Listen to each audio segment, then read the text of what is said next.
Winter season ಬಂತು ಅಂದರೆ strawberries ತುಂಬ ಚೆನ್ನಾಗಿರೋ ಸ್ಟ್ರಾಬೆರೀಸ್ ಸಿಗುತ್ತೆ. ನನಗೂ ಇಲ್ಲಿ ಚೆನ್ನಾಗಿರೋ ಸ್ಟ್ರಾಬೆರೀಸ್ ಸಿಕ್ತು. ಒಂದು 200 ಗ್ರಾಮಸ್ ತೊಗೊಂಬಂದಿನಿ, 200-250 ಗ್ರಾಮ್ ಅಷ್ಟು. ಇದನ್ನು ಬೇಕಿಂಗ್ ಸೋಡಾದಲ್ಲಿ ಹಾಕಿಬಿಟ್ಟು ಸ್ವಲ್ಪ ಹೊತ್ತು ನೆನೆಸಿಟ್ಟು ಆಮೇಲೆ ಚೆನ್ನಾಗಿ ತೊಳ್ಕೊಂಡು ಅದನ್ನು ಬಟ್ಟೆಯಲ್ಲಿ ಡ್ರೈ ಮಾಡಿಕೊಂಡು ಈಗ ಸಣ್ಣ ಸಣ್ಣಕ್ಕೆ ಹೆಚ್ಕೋತಾ ಇದ್ದೀನಿ.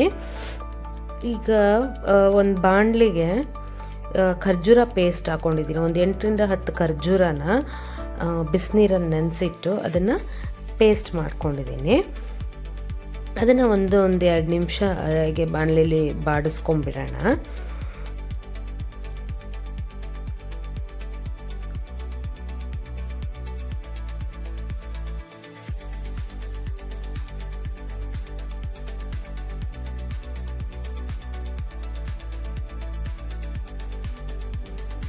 ನಾನು ಖರ್ಜೂರದ ಪೇಸ್ಟೇ ಸಾಕು ಅಂದ್ಕೊಂಡೆ ಸ್ವೀಟ್ನರ್ಗೆ, ಬಟ್ ಅಷ್ಟು ಅದು ಸ್ವಲ್ಪ ಸ್ಟ್ರಾಬೆರಿನೂ ಸ್ವಲ್ಪ ಹುಳಿ ಇದು ಜಾಸ್ತಿ ಇರೋದ್ರಿಂದ ಅಷ್ಟು ಸ್ವೀಟ್ನೆಸ್ ಕೊಡಲಿಲ್ಲ.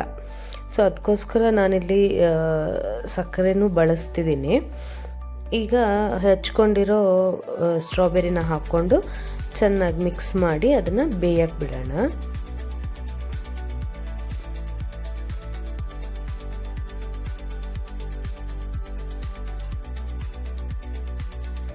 ಇಲ್ಲಿ 1 ಸ್ಪೂನ್ ಚಿಯಾ ಸೀಡ್ಸ್ನ ಹಾಕ್ಕೊಂಡಿದ್ದೀನಿ ನಾನು. ಆಪ್ಷನಲ್ಲು, ನಿಮಗೆ ಬೇಕಿದ್ದರೆ ಮಾತ್ರ, ಇಷ್ಟ ಇದ್ದರೆ ಹಾಕ್ಕೊಳ್ಳಿ, ಇಲ್ಲಾಂದರೆ ಸ್ಕಿಪ್ ಮಾಡ್ಕೊಳ್ಳಿ. ಇವಾಗ ಸಣ್ಣೂರಿಲ್ಲಿ ನೋಡಿ ಬೇಯಕ್ಕೆ ಬಿಟ್ಟಿದ್ದೀನಿ. ಸ್ವಲ್ಪ ನೀರೆಲ್ಲ ಬಿಟ್ಕೊಂಡು ಈ ಥರ ಆಗಿದೆ. ಅದನ್ನು ನೀಟಾಗಿ ಮ್ಯಾಶ್ ಮಾಡ್ಕೊಳ್ಳೋಣ. ಸ್ಪ್ಯಾಚುಲಾದಲ್ಲಿ ಮಾಡಿದ್ರೂ ಮಾಡ್ಬೋದು, ಇಲ್ಲ ನೀವು ಮ್ಯಾಶರ್ ಇದ್ದರೆ ಅದರಲ್ಲೂ ಪ್ರೆಸ್ ಮಾಡಿ ಮ್ಯಾಶ್ ಮಾಡ್ಕೋಬೋದು. ನಿಮಗೆ ಆಗ ಚಂಕ್ ಸಿಕ್ಕಿದ್ರೆ ಇಷ್ಟ ಆಗುತ್ತೆ ಅಂತಂದರೆ ಸ್ವಲ್ಪ ಸ್ವಲ್ಪ ಹಾಗೆ ಬಿಡಿ. ನಾನಿಲ್ಲಿ ಕಂಪ್ಲೀಟಾಗಿ ಮ್ಯಾಶ್ ಮಾಡ್ಕೊಂಡಿದ್ದೀನಿ.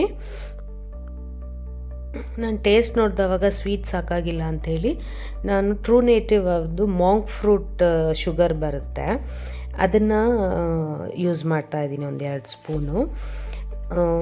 ಇದರಿಂದ ಈ ಶುಗರಿಂದ ಬ್ಲಡ್ ಶುಗರ್ ತುಂಬ ಬೇಗ ಬ್ಲಡ್ ಶುಗರ್ ಸ್ಪೈಕ್ ಆಗಲ್ಲ ಅನ್ನೋ ಕಾರಣಕ್ಕೆ ಈ ಶುಗರ್ ಯೂಸ್ ಮಾಡ್ತೀನಿ. ಒಂದು ಸ್ವಲ್ಪ ಲಿಂಬೆ ರಸ ಹಾಕ್ತಾಯಿದ್ದೀನಿ, ಒಂದು ಅರ್ಧ ಲಿಂಬೆ ರಸ.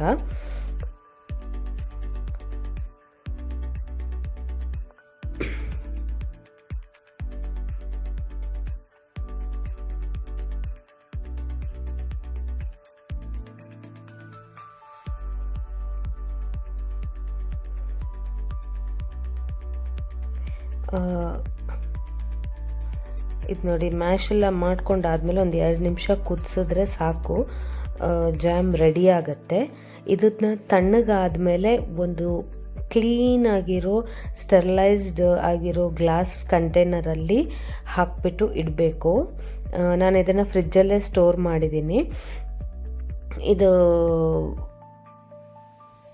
ಯಾವುದಾದ್ರೂ ಪಾತ್ರೆಗೆ ಹಾಕ್ಕೊಡೋದ್ರಿಂದ ಹಾಳಾಗೋದು ಬೇಗ ಚಾನ್ಸಸ್ ಇರುತ್ತೆ ಅನ್ನೋದಕ್ಕೋಸ್ಕರ ನೀವು ಟ್ರೈ ಮಾಡಿ ಹೇಗಿದೆ ಅಂತ ಫೀಡ್ಬ್ಯಾಕ್ ಕೊಡಿ. ನೀವು ಬೆಲ್ಲ ಯೂಸ್ ಮಾಡುವವರು ಬೆಲ್ಲನೂ ಯೂಸ್ ಮಾಡ್ಬೋದು. ನಿಮಗೆ ಈ ರೆಸಿಪಿ ಇಷ್ಟ ಆದಲ್ಲಿ ಲೈಕ್, ಶೇರ್ ಮತ್ತು ಸಬ್ಸ್ಕ್ರೈಬ್ ಮಾಡೋದನ್ನು ಮರಿಬೇಡಿ. Thank you.